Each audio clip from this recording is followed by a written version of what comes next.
Malaysia airlines MH370 గుర్తుందా మీకు? ఆ ఫ్లైట్లు కనిపించకుండా పోయి ఇప్పటికి 10 ఏళ్లైంది. అసలు ఫ్లైట్లు ఎక్కడ ఎలా కూలిపోయిందో ఇప్పటి వరకు ఎవరికీ తెలియదు. ఇప్పటి తరం వారికి ఇదో పెద్ద సాల్వ్ కాని మిస్టరీ. ఆర్టిఫిషియల్ ఇంటెలిజెన్స్ 6G అని మన టెక్నాలజీని మాత్రం వేగంగా పెంచుకుంటున్నాం, కానీ కనిపించకుండా పోయిన ఈ ఫ్లైట్ను మాత్రం ఇప్పటిదాకా కనుక్కోలేకపోయాం. కానీ ఇప్పుడు ఆ ఫ్లైట్ కనుక్కుంటారని చిన్న ఆశ కలిగింది. ఏంటి ఈ మలేషియన్ ఎయిర్లైన్స్ MH370 కదా? అలాగే ఆ అంశం ఏంటి అనేది తెలుసుకోవాలంటే ఈ వీడియో మొత్తం చూడండి.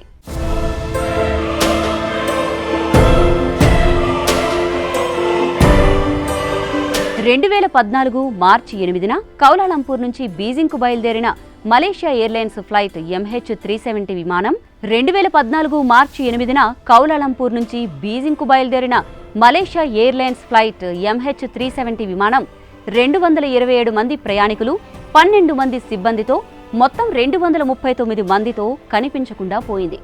అసలు ఆ రోజు ఏం జరిగిందంటే, ఆ రాత్రి కౌలాలంపూర్ ఇంటర్నేషనల్ ఎయిర్పోర్ట్ సందడిగా ఉంది.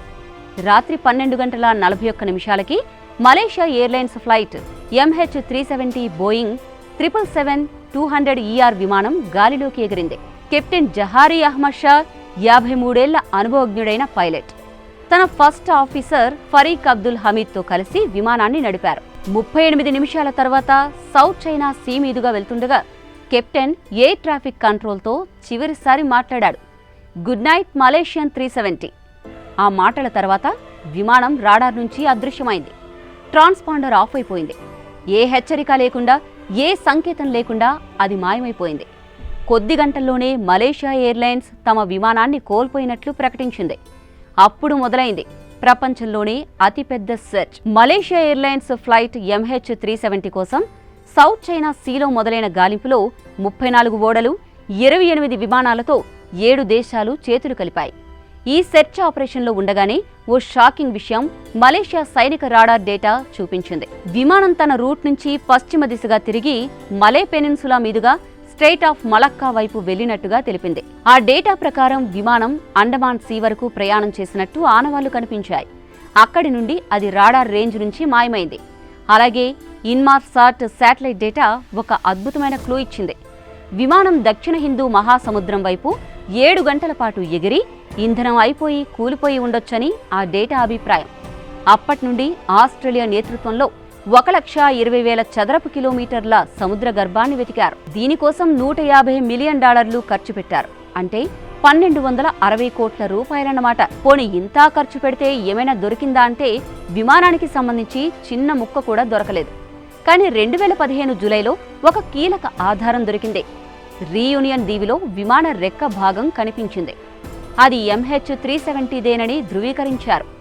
మడగాస్కర్, దక్షిణాఫ్రికా తీరాల్లో మరికొన్ని విమాన శకలాలు లభ్యమయ్యాయి. మొత్తం 20 శకలాలు కనుక్కున్నారు. కానీ విమానం ఎక్కడ కూలిందో ఇప్పటికీ తెలియదు. 2018లో ఓషన్ ఇన్ఫినిటీ అనే అమెరికన్ సంస్థ నో ఫైన్ నో ఫీ పద్ధతిలో గాలింపు చేసింది. కానీ అది కూడా విఫలమైంది. అప్పట్నుంచి ఈ రహస్యం చీకట్లోనే ఉంది.